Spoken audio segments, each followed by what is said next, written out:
We're here looking at the Astronics Pure LiFi implementation, and this is essentially data networking over light rather than over radio waves. And so, believe it or not, this light in the PSU is transmitting data, and it's transmitting data down to the sensor on this laptop, and we're actually getting almost 30 megabits per second here.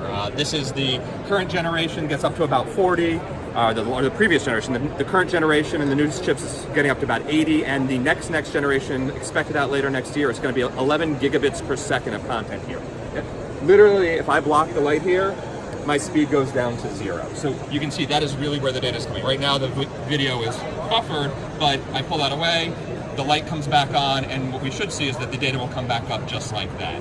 This is a technology that's going to compete with Wi-Fi in a lot of ways and handle a lot of these data signal transfers. Maybe it's not going to replace your laptop yet, but the chips are tiny. They're being manufactured awfully cheap, and the hope is that rather than the crazy dongles, we'll see them embedded in your laptops, embedded in your smartphones, and maybe even embedded in aircraft seats in the not too distant future.